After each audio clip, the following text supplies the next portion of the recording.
Good morning.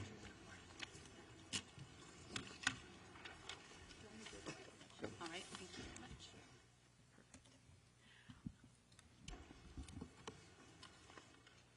Thank you. We're good. All right, thank you and good morning. Welcome to today's One Voice press conference for the wildfires and the windstorms that are impacting LA County. We welcome you. Run of show for today. We have speakers. There's a speakers list. Please help yourselves to one of those. After that, we will segue to question and answer with members of the press.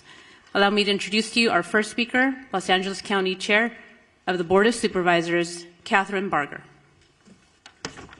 Thank you, Helen. Thank you for joining us here today. Earlier this week, the Los Angeles County Board of Supervisors declared today, January 9th, a day of mourning in solidarity with the federal government's in honor of the passing of former President James Earl Carter. Ironically, today is turned into a day of mourning for more reasons than the one as we mourn the loss of lives and property across our county. While we are still facing significant threats, I am hopeful that the tide is turning. Thank you, Chief Marrone. Thank you, Chief Crowley. Yesterday afternoon, as the winds died down, we saw the return of aerial drops and aerial firefighting, a truly, truly welcome sight.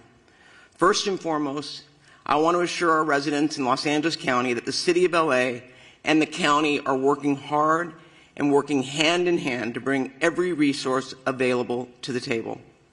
Last night, the county opened the Pomona Fairplex as an additional shelter for those evacuating and those who have suffered losses. The Fairplex will also continue to take in large animals that are in need of a home. The county is working to harness and utilize the incredible outpouring of generosity from individuals, nonprofits, and companies that want to help. We have heard that many companies like Airbnb, Uber, and Lyft are offering free or subsidized services for those impacted by the fires in Los Angeles County. The county will be sharing all of these resources through our recovery.lacounty.gov website.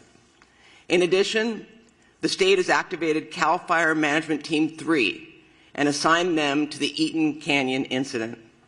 They will be joining Federal Management Team 5 in their ongoing efforts, we hope as early as tomorrow. CAL FIRE Team 3 will be tasked with overseeing victim search operations and damage inspections to facilitate debris removal operations and setting up disaster recovery assistance centers. This will allow Federal Management Team 5 to focus on firefighting operations and the active front. As Supervisor Horvath mentioned yesterday, wildfires do not care about jurisdictional boundaries. Between the city and the county, we are managing the various resources that are coming online with the increasing demands on our first responders. I saw this firsthand driving through the streets of Altadena yesterday. Driving up Lake Avenue, the devastation could not be missed.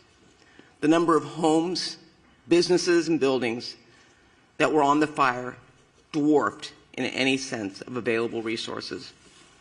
Altadena is a very unique and special part of the 5th District. It is a community that embodies the spirit of a big, small town, a community full of rich culture, history, and one that passionately supports the small businesses that drive its economy in the community. It is also one of the only communities in Los Angeles County that manages the urban-wildland interface. Altadena is a resilient community. They have seen some significant battles before, but the scale of the impact today is larger than anything that I have seen in my career. The loss of historic resources at Eaton Canyon Nature Center, Farnsworth Park, and the Altadena Golf Course cannot be measured. I saw fire engines and companies from El Dorado County and other parts of California joining Los Angeles County Fire in an effort to protect life and property. In the midst of the emergency, we've all seen individuals who are targeting vulnerable communities by burglarizing and looting homes. This is simply unacceptable. You will be hearing from our DA, Hockman, shortly regarding his efforts to hold these individuals accountable, and I promise you, you will be held accountable. Shame on those who are preying on our residents during this time of crisis. The emergency order will be strictly enforced by the Sheriff's Department, who are proactively patrolling to protect these communities from looting and any criminal activity. They have made 20 arrests of individuals who will be held accountable for the actions that they've taken. I want to thank President Joe Biden and Governor Gavin Newsom for pledging to bring federal and state resources to help Los Angeles County in our moment of need. President Biden's disaster declaration includes the promise of public assistance and individual assistance.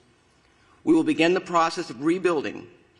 We will have critical resources available to ensure the residents of our communities are not fighting these battles alone. I intend to bring in a motion with Supervisor Horvath as my co-chair or co-author to ratify the county's emergency proclamation at the next Board of Supervisors meeting. Make no mistake, this board and this county will continue to do everything in our power to ensure the safety of our residents as we look forward to the path of recovery. With that, I would like to introduce Supervisor Lindsay Horvath.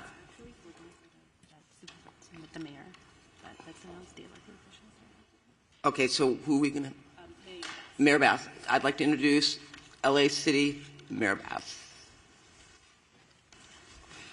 Thank you, Supervisor. One voice, that is the way we speak, and that is the way we stand here united. Los Angeles will stand united and stand strong. So first of all, my thoughts are with the thousands of Angelenos who are impacted by this emergency, as more Angelenos were forced to make the terrifying decision to evacuate. Our priorities, of course, are to keep Angelenos safe and to protect homes. The winds continue to be of a historic nature and a key factor of this firestorm. For much of Tuesday, the unprecedented winds prevented air operations to continue. However, as of yesterday, the winds have allowed for air operations, and that has enabled significant progress against the fires in Hollywood and Studio City last night. And as of 7:30 this morning, evacuation orders in Hollywood have been lifted. Angelenos cooperated. The community stood together. They evacuated, and Angelenos should continue to proceed with caution. Air operations are continuing rapidly in the Palisades, in Sylmar, and across our region. We continue to see our heroes, from our LA firefighters and from personnel, families, neighbors from across the county and the state. We thank you. However, we continue to confront a big one-level firestorm. Historic winds and extensive drought have created a perfect storm that has driven people from their homes and have taken people's homes, and that has taken people's lives. I've been in the fire zones, and you can see how fast and devastating these wind-driven fires are. I know people from all over the nation are asking how they can help. So here are two essential ways. First of all, support the California Community Foundation Wildlife Recovery Fund at calfund.org, and support the Los Angeles Fire Department Foundation at supportlafd.org. And in addition to shelters, Airbnb is offering free temporary housing. Go to 211LA.org for more information. This, as we know, is a regional crisis. So working together is the only way we will get through this. That's why I've been in constant contact with my colleagues at the county, state, and federal level. President Biden, Governor Newsom have assured us of full state and federal support.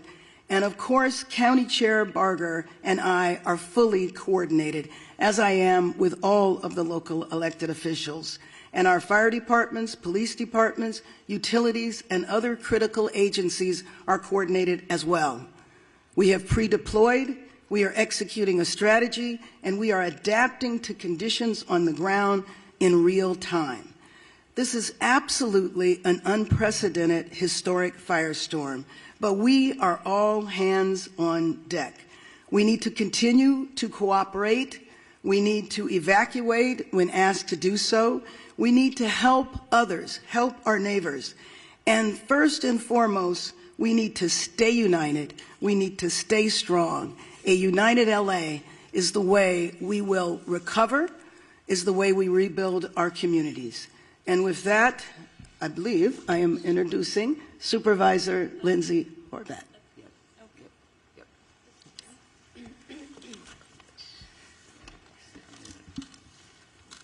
Good morning.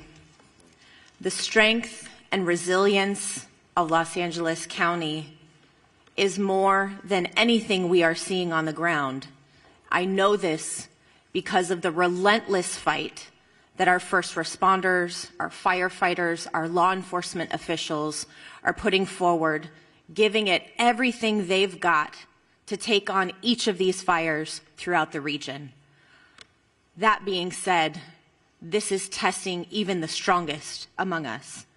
Last night, I personally received an alert from Nixle that I too was under evacuation warning, and I was put in the shoes of tens of thousands of Angelenos who have been facing this from the moment the fires broke out. No one should have to choose which priceless memento they're going to take with them or leave behind in order to stay safe, for their families to stay safe, for their communities to be safe. I've heard from so many community members about the pricelessness of the community centers, the faith centers.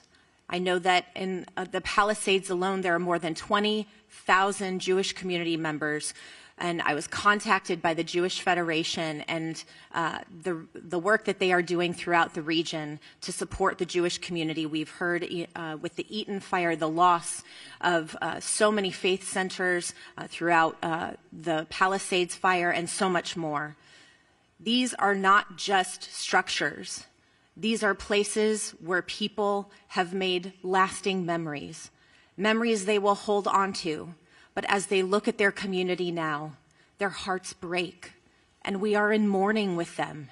This is a time of grief, and that is why it is tremendous that our governor and our president and all of the leaders behind me and all of the leaders out throughout Los Angeles are standing strong for all of our Angelenos who are suffering great heartache.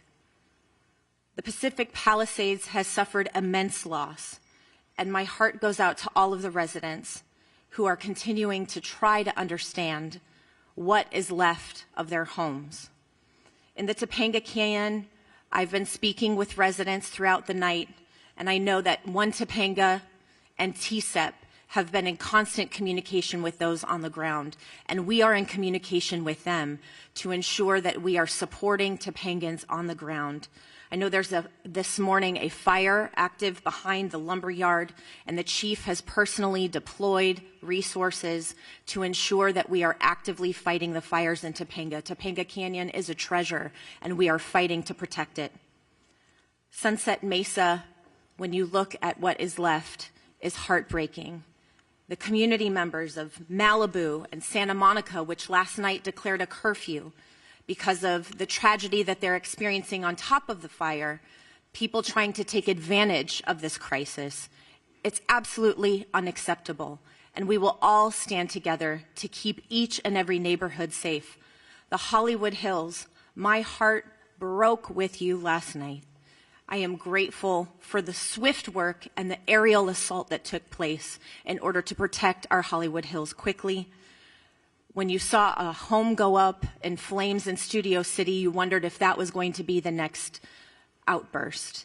The residents of Studio City, we stand with you. And in Sylmar, we have at least achieved some containment of the Hearst fire, but we have a long way to go, and we are watching and standing with you. This is a moment where we will share detailed updates, but we will not forget that behind each of these updates is a person who deserves our support. With that, gas shutoffs continue to affect more than 15,000 people in Malibu from Brentwood Country Club to Pepperdine. A boil water advisory remains in effect for the Sunset Mesa community from Topanga Beach and Coastline Drive to the south on Shore Heights Drive on the north, and Topanga Canyon to Carbon Canyon Road in Malibu, including communities of Big Rock and Carbon Mesa. Metro fares remain suspended today thanks to the leadership of Metro Board Chair Hahn and our CEO Stephanie Wiggins. If you have essential travel today, please do so safely away from the areas of the evacuation orders. If you do not have essential travel, please remain indoors.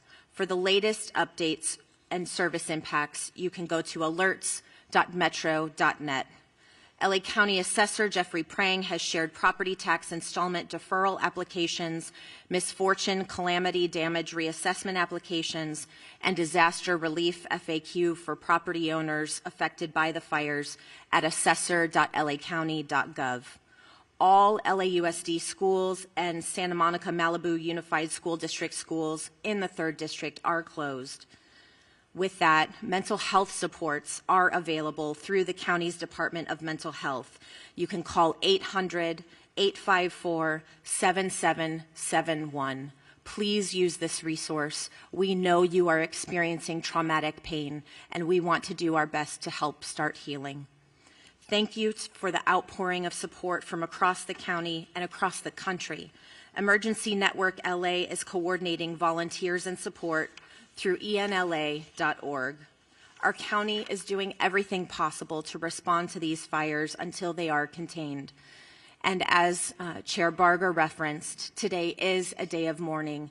And in the words of former President Carter, our faith calls us to do all that we can, wherever we can, with all we can.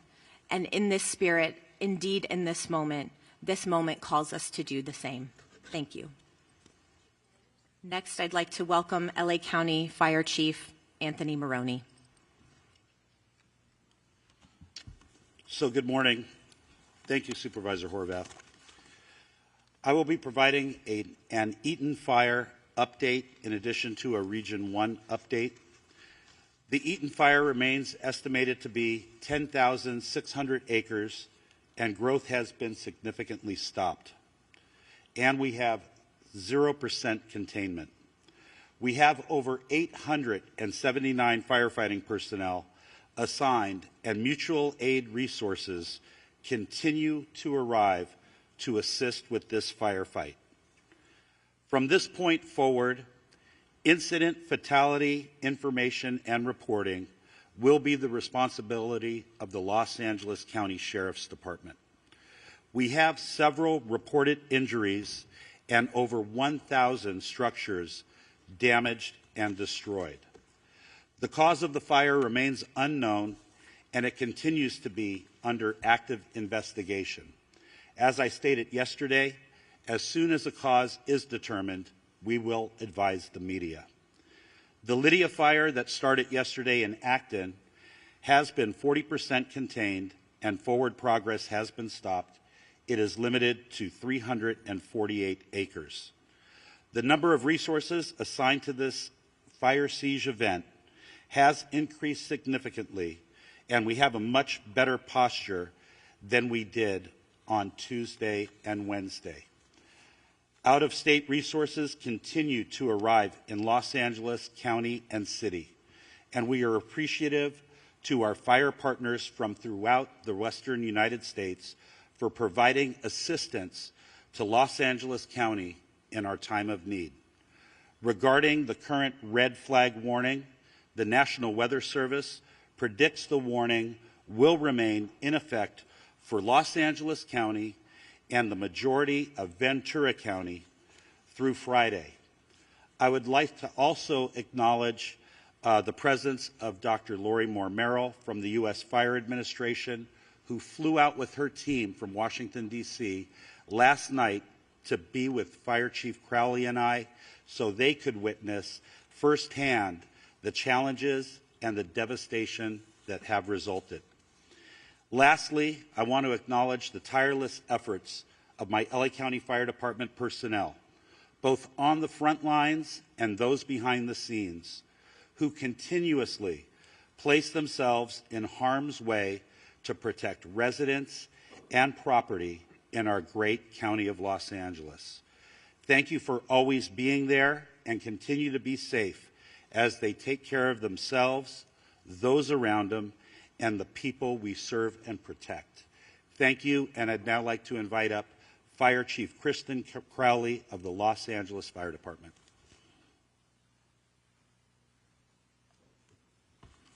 Thank you, Chief Marrone. So good morning. We continue to battle multiple major brush fires in the city of Los Angeles and across the Los Angeles region. Today, we expect winds to subside somewhat, which will allow fire crews to increase containment lines. However, and I want to be very clear here as well, we are still under red flag warning with extreme fire behavior possibilities. Before I give you an update on several fires in the city of Los Angeles, I have to take a moment, for all the right reasons, to thank the residents of Los Angeles and our surrounding areas for heeding our instructions. Today, it is absolutely imperative that as we move into day 3 of this firestorm, all members of our Los Angeles community maintain vigilance. I will now give you an update of our activities that occurred overnight. Palisades Fire, as we know, started January 7th at 10:30 hours in the morning. Size at this point is 17,234 acres. We are in unified command, LAFD, CAL FIRE, LA County Fire, LAPD, and LA Sheriffs. 0% containment. Extreme fire behavior continues to challenge firefighting efforts for the Palisades area. Wind gusts are up to 60 miles per hour and are expected to resume throughout the entire day. Firefighters and air resources will continue to work to protect the community and infrastructures and gain control so that we can contain this fire. Damage assessments are ongoing at the Palisades Fire. However, preliminary reports estimate the damage or destroyed structures to be in the thousands. It is safe to say that the Palisades Fire is one of the most destructive natural disasters in the history of Los Angeles. We will continue to provide additional information as it becomes available. I'll move on to the Hearst Fire. January 7th start. The size, 855 acres. We're unified in command, LAFD, United States Fire Service, Angeles National Forest, and LAPD. 0% containment. Firefighters held the fire within a planned containment area and are successful, and we have established a perimeter. Crews were able to get a handle on a few of the flare-ups over the night. We will continue to strengthen our containment lines and create a number of dozer lines to minimize the fire growth. Next, Woodley Fire started on January 8th. The size, 30 acres. Containment, fully contained, and we are using fire patrols to monitor the area for any flare-ups. The fire has been declared as a knockdown, and there are no current threats. Next, the Sunset Fire, which is in the Runyon Canyon area, started last night, January 8th. Size 42.8 acres. Forward progress, I'm very glad to share with everybody, was stopped, and the crews are working to put out spot fires within the perimeters and to keep the wind from spreading any additional embers. As of 7:30 this morning, all evacuation orders have been lifted. This fire was rapidly and aggressively attacked by using coordinated air and ground fire suppression efforts. Residents heeded our timely evacuation orders. More information to come on that. Next up, the Sunswept Fire, which is in the Studio City area. As I talked about all the previous incidents, On top of this, our fire department was faced with another massive challenge. A very large structure fire encompassing 2 large hillside homes with heavy fire, which exposed brush, broke out in the Studio City area of Los Angeles. The high winds caused the fire to extend within the adjacent brush, potentially causing another additional brush fire. Our LEFD poured all available resources into this fire, and through a combined effort, were successful in preventing another devastating brush fire. Our firefighters stopped the forward progress at just under 1 acre. Also, to be clear, all of the incidents that I just spoke about are all under an active investigation. Let's talk about the preparations for today. The LAFD continues to augment and recall all of our firefighters to fill every single available seat on every single available apparatus within the city of Los Angeles. Firefighters continue to move into the Southern California region from across the western region of the United States, and we are very, very grateful for any assistance that we are receiving. Weather conditions are beginning to turn favorably, which will allow us to increase our containment lines. Again, our primary focus remains on impacting and affecting rescues and saving lives while protecting property. The multiple incidents across the city and the region continue to tax our firefighters. However, rest assured that every single firefighter, first responder, law enforcement officer across the region remains 100% committed to protecting our communities. Here's your call to action. Stay informed with trusted news and official updates. Be prepared to evacuate if you live near a wildland area.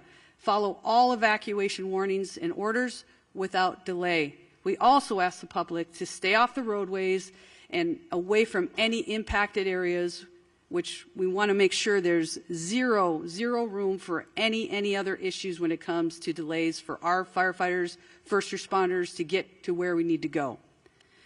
I want to take just a moment to thank every single Los Angeles resident who's been impacted by this for staying vigilant, supporting our first responders, and helping your neighbors.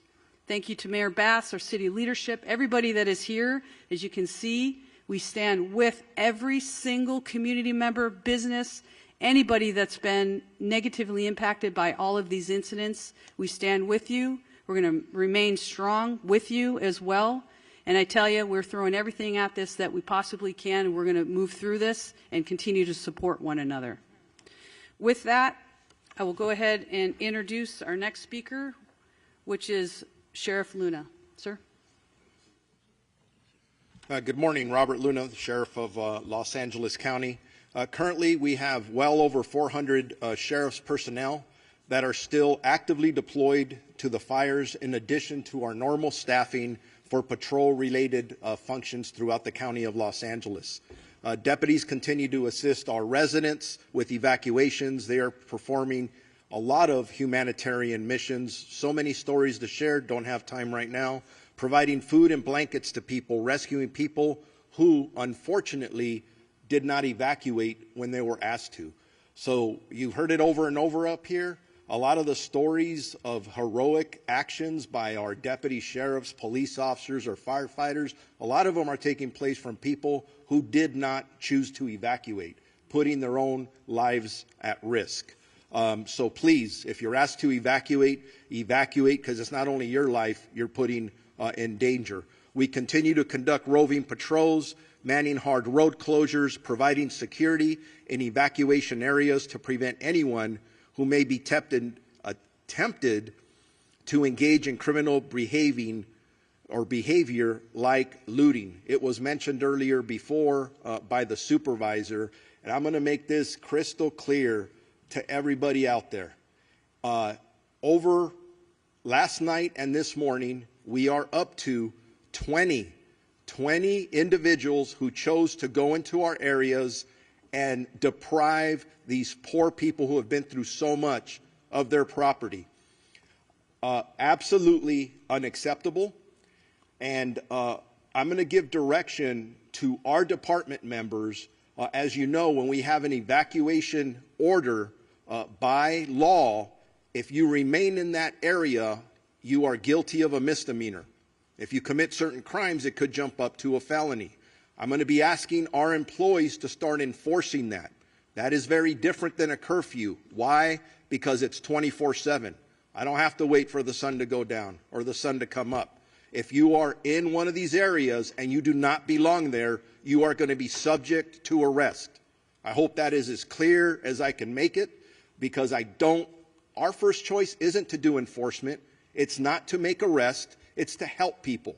But if people choose to commit crimes, they're going to be held accountable. And the DA, who is standing next to me, will clarify even that a little bit further. This continues to be a fluid and evolving crisis, and the numbers that we release throughout this incident are going to fluctuate. So anything we say is subject to change. We're getting information from our boots on the ground. It's very chaotic out there because it's still so fluid. So forgive us if we give a number and then we have to modify those numbers. I talked about the 20 arrests that have been made so far. Unfortunately, I do expect that to go up. We're not going to tolerate that kind of activity. We have substantially increased our deployment of deputies at the fixed traffic post and are trying to limit and clear out any unauthorized vehicles or people in these areas. I do want to talk as we are summoning more resources. I have been in contact with the chief of the Office of Emergency Services for the state of California. Obviously, that's done at the direction of Governor Newsom. From the get-go of this, he has offered any and all resources to us in law enforcement, and they're doing the same for fire, but I'll specifically talk about policing. The California National Guard is on standby at our direction, specifically my direction, and we, along with my partner Jim McDonald at the LAPD, are currently in discussions if we are going to need them or how we would deploy them as the hours go on. So stand by for that information as the hours tick on. Chief Marrone mentioned this regarding any death toll information. Yes, we had preliminary numbers yesterday. I got to be honest with you, as I reviewed some of those last night and this morning, I was not satisfied with some of the information that we're getting. And it's not the fault of our people. The people that are working under very difficult conditions are doing their best to do what they need to do. At one point, we'll be able to do a more thorough search of these impacted areas. Some of them look like a bomb was dropped in them, where we will be able to bring in canines and other things to help us hopefully not discover too many fatalities. That's our prayer. But this is a crisis, and we don't know what to expect, but we're ready for everything. So all information, at least on the county side of this equation, we're working with our coroner's office. We'll figure out those numbers. So be patient with us when you ask us about death toll numbers. Right now, frankly, we don't know yet. We eventually will. Evacuations overall for Palisades, Eaton, Hearst, and Lydia fires. The number in both county and city areas, evacuation orders are impacting 179,783 residents. That's nearly 180,000 people in Los Angeles County that are currently under evacuation orders, with another close to 200,000 residents that are under evacuation warnings. I cannot emphasize enough that I urge residents that are asked to evacuate to follow our warnings. I gave some examples earlier. I'm going out through my staff, hey, give me some stories where our deputies are just constantly putting their life on the line, and in every example I'm given is as a result of somebody who chose not to evacuate. I don't want to tell those stories anymore. I don't want to give stories of our first responders being injured, specifically our communities being injured. Please, if you're told to evacuate, evacuate. Two of our sheriff substations are out of power, running on generators. That's both our Altadena and Crescentia Valley stations. They're right in the thick of things. They're engaged in all of the work that I've described. The issues of mutual aid. Will consistently evaluate and reevaluate the needs for more law enforcement personnel. But I can tell you I'm getting calls from all over this region, from other sheriffs and police chiefs. Everybody wants to help. and that's awesome. That's part of our profession. Very proud to be part of it. The last thing I'll say is, for any specific information regarding evacuation orders or warnings or any road closures, and there's a lot of them, please go to lacounty.gov/emergency. Thank you very much. And with that, I am going to introduce the Chief of the Los Angeles Police Department, Jim McDonough.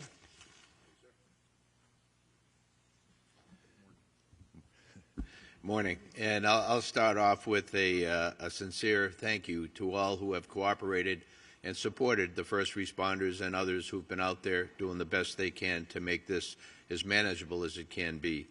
We're still on full tactical alert at the LAPD in support of our fire partners to be able to accomplish their mission. We're assisting with safety as well as the evacuation sites. You heard the sheriff quote the numbers of people who are out there using those.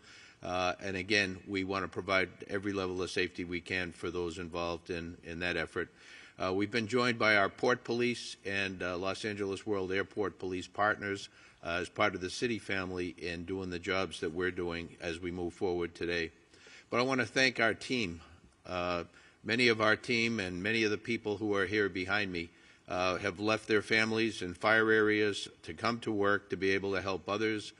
We've had a large number of people who have been evacuated, a large number of people in this group here who either family or friends have lost their own homes and lost everything they own and are dealing with taking care of young families at the same time while they're trying to balance the needs of work with the needs and responsibilities of family. We truly are all in this together, and we have to look at it that way as we move forward. The advice I would give is consistent with what you've heard. The air is not healthy for people who are challenged from a respiratory standpoint. So if you don't have to come into an area that's so impacted, please don't. Traffic, we're trying to maintain ingress and egress to our emergency areas for first responders in particular. We had, as you heard, people coming in still from other states to be able to help in the fire suppression effort, and we need them to be able to get in and be able to do what they need to do as easily as possible. The evacuations, they will probably still continue as the winds pick up. So we want to be able to do that as effectively as we can. Again, I said thank you for the cooperation, but I ask for additional cooperation should the need arise as we move forward. This is anything but predictable. We're thankful for the wind conditions we have now and the ability for our fire partners to try and make up for lost time. To be able to put containment around several of our burn areas and to be able to move forward on that. But again, I just want to say that you've heard from, and you'll hear in a minute from the DA, but from the sheriff about our crime suppression efforts. For those who want to take advantage of others, we're there. We're going to be there, and we're going to be working to hold you accountable for what you're doing in that regard. But as this runs its course, fatigue will certainly become a significant factor for those who are both directly involved in the operation as well as members of our community. So again, we are very thankful for the people who are doing this on all of our behalf, but we need to stick together. We need to support each other, and this is a thing where morale is a big deal for both the community and all of our folks. So take care of each other out there, and let's do the best we can. Thank you. Now, I mentioned our DA Hochman. It's now my pleasure to introduce the newly elected District Attorney of Los Angeles County, Nathan Hochman.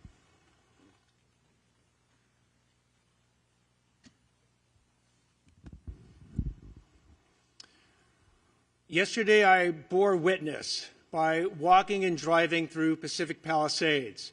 I ended up at my sister's house, a house where she and her husband had raised 4 boys, celebrated birthdays, barbecues, and whatnot, and that house has been burned to the ground. And not just her house, but all her neighbors. Up and down each one of the blocks I traveled, those houses no longer exist. They are now basically rubble. And I haven't seen something like that, and I've lived here almost over 60 years. In the entire time I've been here, it looked apocalyptic. Not since the 1990s, when Los Angeles was hit with the fires, the flood, the earthquake, and the riots, have I seen such disaster occur here in our city. But like back then, Los Angeles has true grit It has resilience. And it will rebuild, and it will rebuild better than ever. But along the way, there might be people out there who want to take advantage of the people who are suffering these tragic losses. These criminals need to hear, as they've heard from the sheriff, as they've heard from Chief McDonald, an unmistakably clear message that if you want to go ahead and loot, if you want to commit burglary, if you want to engage in grand theft, if you want to engage in these internet scams where you're going to take advantage of people who are going to be seeking insurance and government benefits, you will be arrested, you will be prosecuted, and you will be punished to the full extent of the law. And the reason I want to send this warning now is I don't want any mistake later that somehow they thought, oh, it's not a big deal. It's a huge deal. These acts are despicable, and we will prosecute them with maximal punishment. So I want to make sure that message is received loud and clear, because the first responders in this situation have been simply heroic. As I was in Pacific Palisades, I not only saw fire departments from LA County and LA City, I saw Rialto, Poway, Redding, fire engines from across this entire state that have come to our rescue. And thank you. Thank you to all the first responders. When it comes to law enforcement, it's an all-hands-on-deck operation with law enforcement and the DA's office. Again, detectives are putting on uniforms and getting out there on the streets to protect us. We owe them a huge thank you. And from the DA's office, if we do get these cases, please be on notice that we are going to try and deter you from committing the crimes in the first place. But if you do commit these crimes, do not expect anything else than maximal punishment. I'll now introduce LA County Public Works Director Mark Priscilla.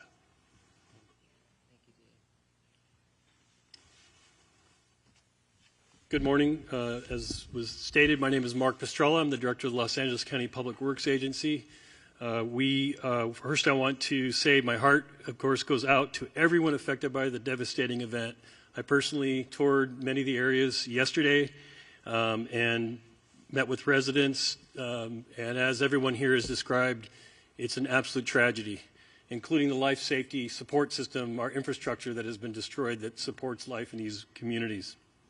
I know from personal experience that fielding a loss from a wildfire, and I have tremendous respect for our firefighters and other first responders, our police force, the Sheriff's Department for the work they are currently doing.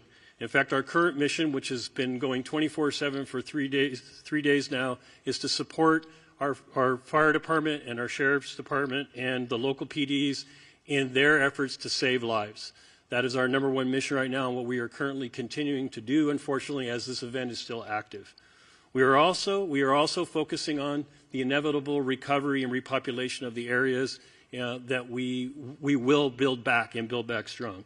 The current focus is on utility restoration, and I know many people are already asking about that. Your sewer, water, your power system, and the transportation system have all been significantly damaged. The heat of this system, the wind that blew also knocked down thousands of trees into the roadway. So what we have is a tremendous amount of debris throughout the communities that have had experienced this fire. This debris has been moved enough to let our firefighters and our sheriff and PD into the area to do their work, but it's going to need to be processed and moved safely out of the area, and we are working on a coordinated effort across LA County to do debris removal, the debris removal that it will be necessary to restore the community back to its former way of life. The debris can be hazardous.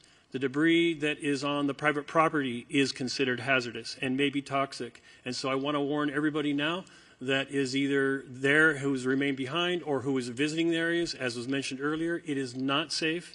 It is not safe to touch the debris. It is not safe to remove the debris yourselves. There is a process for that, and we will be mobilizing with the City of Los Angeles to provide a health review of every property and make sure that when we move that debris, that it's done in a way that's safe and safe for you and for the other residents who remain behind in the area. We are also working on water supply system. The water supply system currently is still supplying fire suppression.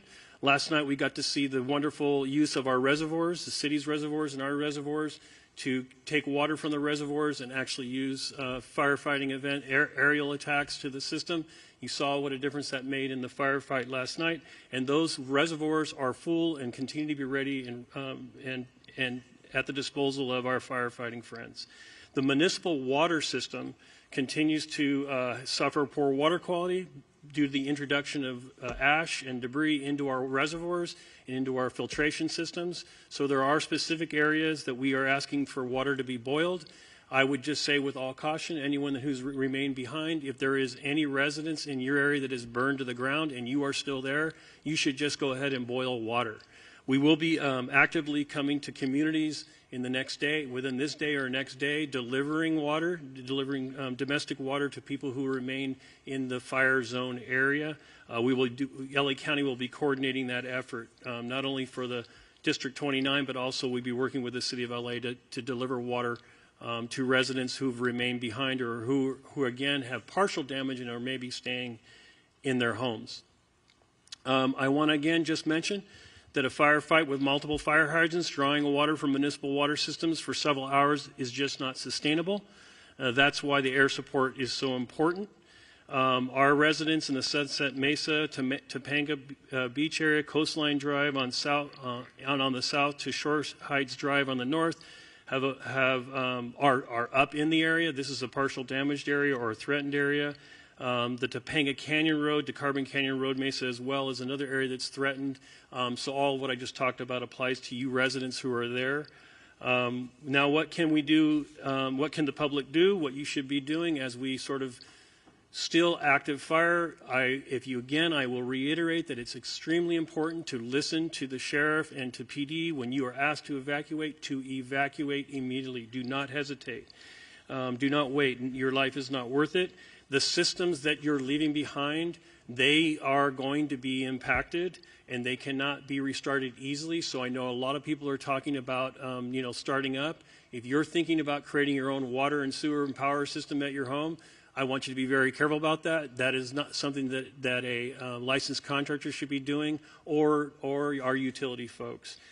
Please don't do that. As I said yesterday, if you're leaving your home, I want to make sure that you lock that home, that you close that home up tight, and that you leave access for firefighters by not closing gates or creating a situation where they can't get to your home to fight off fire. The road system is impacted heavily throughout LA County, including city and county areas. There are multiple, in fact, hundreds of stop signals that are currently flashing red. I want to remind everybody that you treat that as a stop sign and you stop for that flashing. And if you come to a barricade, you need to turn around because those streets are closed for the purpose of recovery and not for looky-loos. Please do not argue with the sheriffs that are there or the PD. If the road is closed, there's a good reason for it. It's because it's not safe for you to be in that area. And that safety includes the debris that I was talking about. Trees down, potholes, road systems destroyed. There could be breaks in the roadway that could cause major damage to your vehicle. So I'm asking that you comply with all road closures until further notice. We are available as a 24/7 agency. You can reach our department at 1-800-675-HELP. We do need every citizen. There's something else you can do. If you see something, please tell us about it. Whether it's a gas leak, whether it's a utility line down, if it's a signal that's not malfunctioning, if it's a sewer system leak, any of those things that keep our life safety system going, we need to know about them so we can catalog them and get to them. Please know, and I do need to mention, that all of the utility workers, not just my folks at LA County Public Works, but the folks at the City of Los Angeles, the folks at the Southern California Edison, the gas company, we are all coordinating with each other to restore your systems.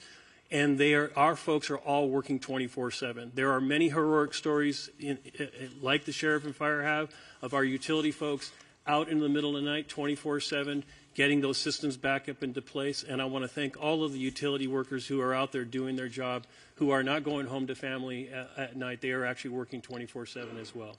With that, I want to introduce the CEO and Chief Engineer of the Department of Water Power, Janice Quinones.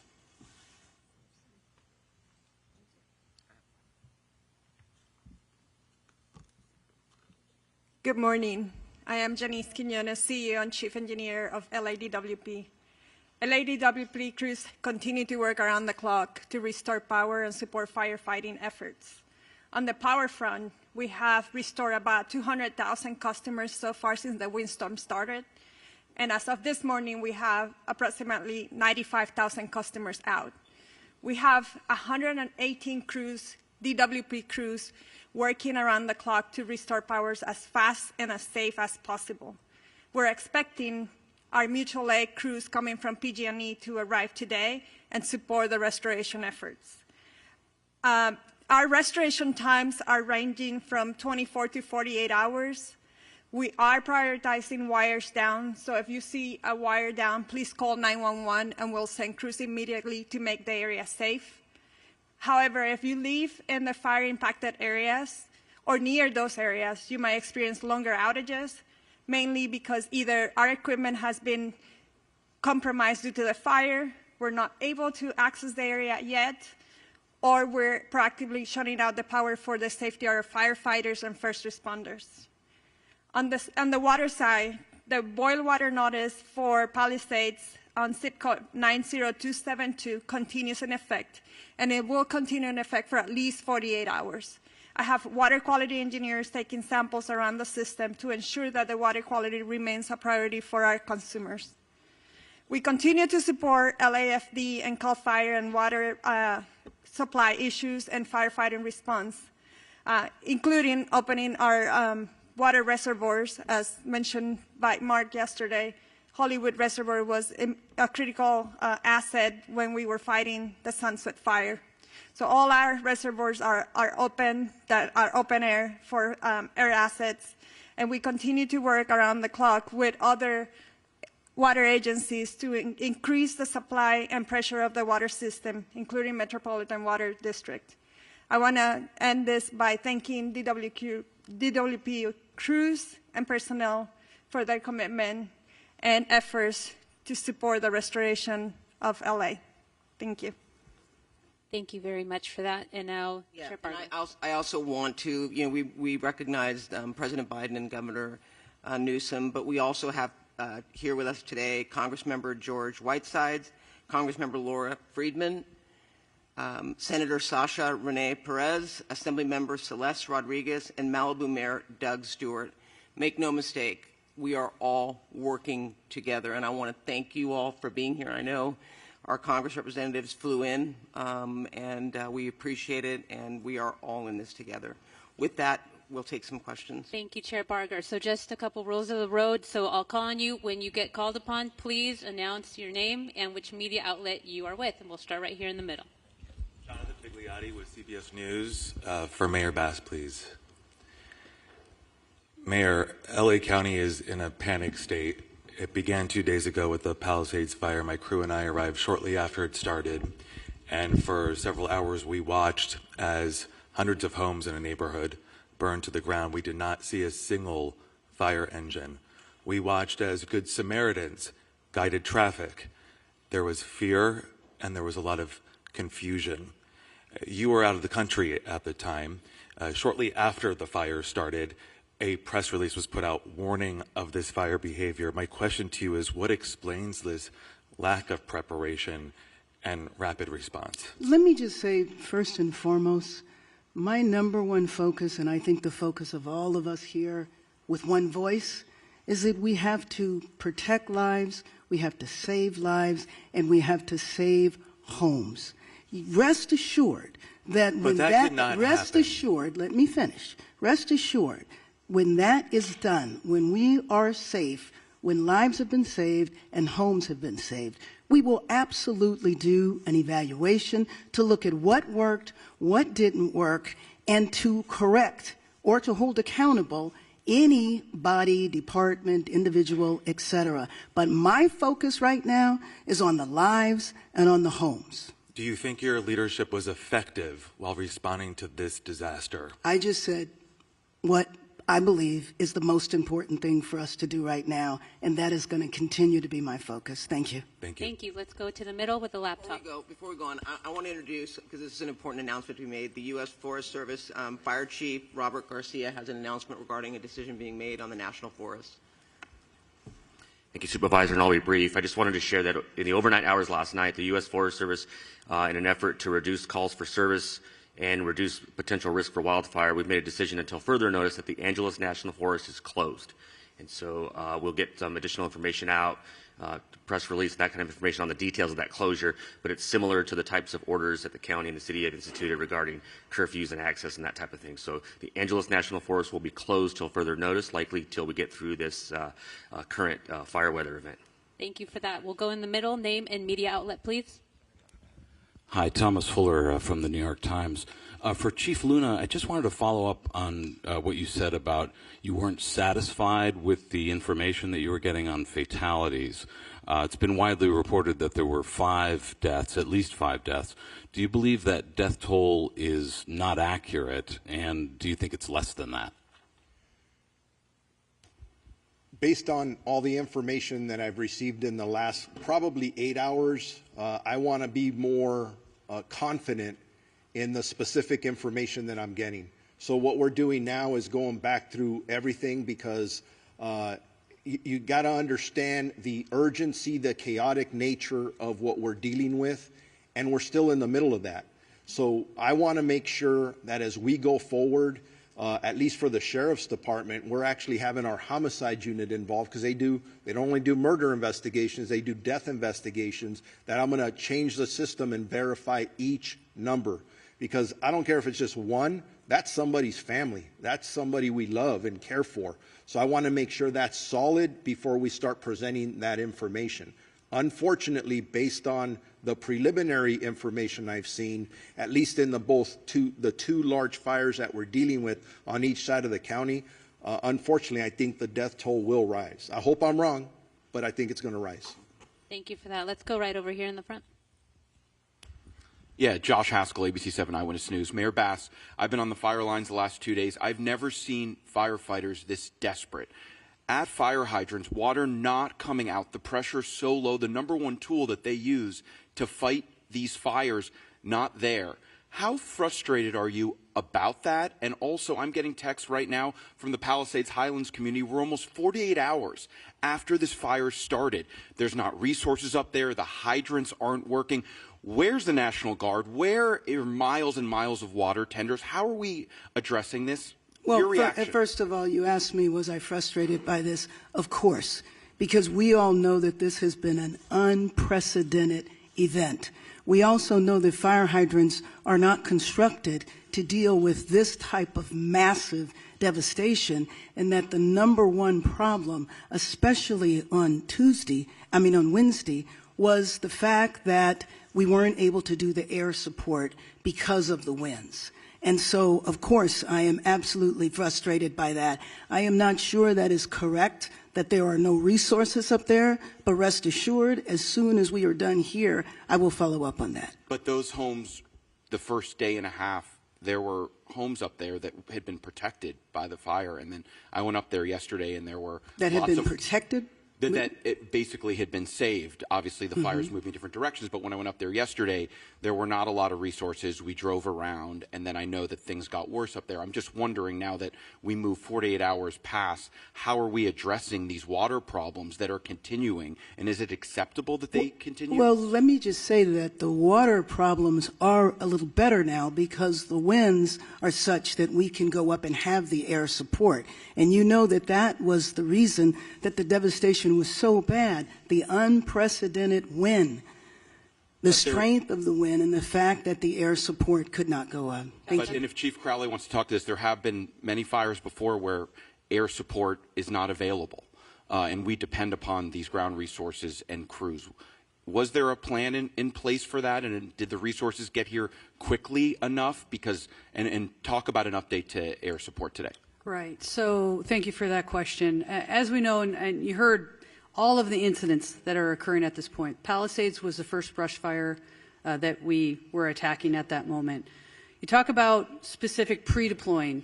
We put resources in place, pre-deploying, knowing that the winds were coming. With that, when the fire did light and take off, rapid response. Very dynamic situation. Air to ground resources coordinating. Now with the winds, I don't think we can overstate that enough. There's no excuse in regard to the winds were too much, but the reality is the winds are so dynamic. And at that tipping point, when our resources, air resources were grounded, that changes our strategies and tactics. We called for the world in regard to the number of resources and what we needed, who we needed, immediate need. Every single resource that was available at that moment responded. You talked about 48 hours later, where are we now, right? Again, I already spoke on if we don't have water, we find water, we use water tenders, we draft water. The fire department, first responders, we're going to do everything in our absolute effort to do what we can do with what we've got. The good news is, with the wind subsiding, you're going to see water drops, you're going to see rotary, you're going to see fixed wings all day, unless something changes. Again, I did say 60-mile-an-hour wind gusts even today. So very, very dynamic situation. With that, also, you said about the other homes, no fire resources there. As winds change, our resources change, we redistribute, we move, and that's the dynamic situation that we are in, even in day 3. That's what I wanted to say about that. Thank you. Right behind. Go ahead. Thank you very much. Madam Mayor, I have another question for you. Bob DeCastro over here from Good Day LA, Fox 11. Another issue, another concern about resources and in particular staffing as well. And we heard from firefighters even on the front lines expressing frustrations about, obviously it's a challenge right now. They're bringing in firefighters from all across the western region, but can you address the criticism now over the budget issue and the slashing, $17 million slashing I think of the budget? if you go back and look at the reductions that were made, there were no reductions that were made that would have impacted the situation that we were dealing with over the last couple of days. And More then there was a firefighters on the little front bit, line would have there not was a helped. little bit of confusion because money was allocated to be distributed later on, which was actually going to support salaries and other parts of the fire department that were distributed a little later. So I think it's most important to understand that we were in tough budgetary times, everybody knew that, but that the impact of our budget really did not impact what we've been going through over the last few days. Again, back to the unprecedented windstorm, when at such ferocity that we haven't seen in years is the context in which we were dealing with it. Thank you. Thank you. Let's go over here on this side. Did you have your hand up with the blue? Name and media outlet, please. Hi, Grace Tui with the Los Angeles Times. I was hoping Chief Crowley could talk a little bit more about the start of the Palisades fire. We'd heard that I know we don't know why it started, but we'd heard that it started possibly in a garden in someone's backyard, if you could confirm that. And then how long do we know it took for it to actually reach homes? And I know you said that resources were pre-deployed, but do we know were there actually fire crews in the Palisades when it did start? Right. So I'll start with your second question, and we'll go back. I'll just start with your first one. As for where the start of the fire was in the Palisades fire, again, currently under active investigation. We have our arson investigators that are out right now as we speak, and they are actively investigating. As soon as we have information, we will share that with all of you. I know there's obviously, for the right reasons, a lot of interest in that. So with that, we'll circle back. When we come to pre-deployment, yes, we had our local fire stations that are assigned, Fire Station 69, Fire Station 23 in the Palisades area. They were fully staffed. Also pre-deployment in those areas, and we can also share the exact locations of where they were, how much we bolstered in regard to resources in the Palisades area. And also, mind you, we pre-deploy in the very high fire hazard severity zones, knowing that those are the communities most at risk during a wind event. So not only did we pre-deploy in the Palisades area, but also in other critical areas within the city. I don't know exactly, but we certainly can get that to you. Thank you. Hi, Dakota Smith with the LA Times. I have a two-part question again for the two fire chiefs. First off, have drones, unauthorized drones, been a problem, and have they hurt firefighting efforts? Secondly, in terms of the LAFD hydrants, was there any scaling back of the inspection of those hydrants in the last year and did that affect the firefighting effort to Chief Crowley? Sure. So as for your first question with the drones, I don't have any information on that, so I can't share anything with you on that. In regard to the hydrants, historically, January is our hydrant testing phase.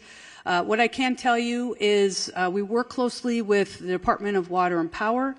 Those hydrants themselves are DWP's hydrants. They're to service the fire department. We partner with DWP in regard to that testing. Now, the very dynamic situation of where we are currently with the wildland season, if you may, there was a decision to postpone. We did not, in regard to the January start date, we have all year to test them. And also, mind you, our local fire stations are every single day going up and down the streets and looking at our hydrants. If there's any damage to hydrants, we report those as well. We were just kicking off that time frame of the beginning of the year when we normally would. What we did was postpone that until, because of the call volume that we're dealing with, and we're working closely with DWP at that point. I don't think it negatively impacted our abilities in this specific area. Thank you. Thank you. In the third row there. David Zahnizer with the Los Angeles Times. I have a two-part budget question.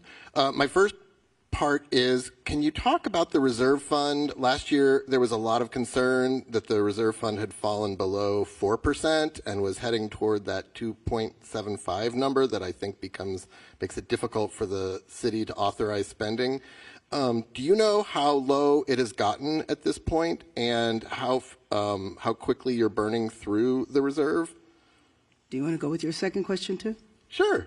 The second question is, do you have any concern about blowing through the reserve before the state and federal money will arrive?